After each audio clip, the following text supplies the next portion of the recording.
दोस्तों, स्वागत है आपका हमारे चैनल पर। तो चलिए कहानी को शुरू करते हैं। सुमन दी, आप ऐसे कब तक अपने कमरे में ऐसे बंद रहोगी?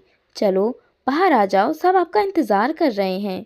सुमन की भाभी राधा उसे अपने कमरे से निकलने की हजार कोशिश कर चुकी थी, पर सुमन चुपचाप कमरे में बैठे रोए जा रही थी। तभी सुमन की माँ कमरे में आई और बोली, बेटा, ये कोई बात हुई? तुम यूं छोटी छोटी बातों पर नाराज होकर रहोगी तो कब तक कोई तुम्हें मनाने आएगा? अब शादी होने वाली है और तुम ना हक की भावेश की बातों में आकर मुंह फुलाकर बैठ गई हो। वो तो बस मजाक कर रहा था। तुझे क्या लगता है तेरी जाने के बाद इस घर में तेरी कोई जगह नहीं रहेगी? पर माँ, भाई को ऐसे नहीं बोलना चाहिए था ना। मैं जाने वाली हूँ, इसका मतलब वो मेरे कमरे को भी अपने स्टडी रूम में बदल देगा और बोल रहा है जो तेरे इतने नॉवेल्स हैं ना, सबको बांट दूंगा। मेरा सामान भी घर से निकाल देगा। ऐसा करता है क्या कोई? सुमन ने माँ से कहा। नहीं सुमन दी, आपकी किसी भी सामान को हाथ नहीं लगाने दूंगी।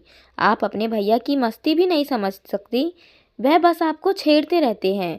अंदर से वह कितना रोते हैं वो बस मैं ही जानती हूँ। अब आप भावेश की बातों को भूल जाओ और बाहर हॉल में आकर देखो तो सही क्या तैयारी चल रही है, राधा ने कहा। सुमन भारी मन से कमरे से निकली। अभी भी ऐसा लग रहा था 1 महीने बाद जो विदाई होनी है, भाई आज ही भेजने के मूड में है। पर ये क्या, हॉल में तो सब कुछ बदला बदला नजर आ रहा था। हर तरफ पूरे परिवार की तस्वीर लगी हुई थी। सुमन की बचपन की एक तस्वीर भी थी जिसमें भावेश उसकी चोटी खींच रहा था और सुमन उसको घूर रही थी। पगली, तू कैसे सोच लेती है कि तेरे जाने के बाद इस घर में तुम्हें जगह नहीं मिलेगी? सुमन, तू मेरी प्यारी बहन है रे। पापा के जाने के बाद मैंने तुझे इतने लाड प्यार से बस इसलिए रखा कि तुम्हें पापा की कभी कमी महसूस ना हो। आज तू सुबह से खुद को कमरे में बंद करके रखी हुई थी। देख, मैं खाना भी नहीं खाया। मेरी बहन मुझसे नाराज हो गई है ये सोचकर। अब आजा, साथ में खाना खा ले। पता नहीं फिर कब तेरे साथ बैठकर खाना नसीब होगा, भावेश ने कहा। चलिए, आप दोनों भाई बहन अपने आंसुओं को वॉश बेसिन में बहा कर आइए। हमारे घर में आंसुओं की कोई जगह नहीं रहेगी। मैं आप दोनों के लिए खाना लगाती हूँ। यह कहकर राधा रसोई में चली गई। आज राधा ने दोनों भाई बहन की पसंद की दाल मखनी, पनीर की सब्जी और नान रोटी बनाए थे। खाना परोसकर राधा ने कहा, दीदी, आप कभी यह मत सोचना, ना मन में लाना कि भावेश आपको एक पल के लिए भी भूल सकते हैं। आज 5 साल से मैं आप सबके साथ हूँ। जो कभी मुझे सुबह उठकर कभी यह ना बोले हो कि सुमन का हमेशा ध्यान रखना, उसको हमेशा अपना प्यार दुलार देना। आप जैसे अपने 2 साल के भतीजे को प्यार करती हो ना, बस वैसा प्यार आपके भैया भाभी आपसे करते हैं। सुमन, देख बेटा, इतना प्यार करने वाले तेरे भाई भाभी हैं। पिता के ना होने पर भाई ने सब जिम्मेदारी उठा ली।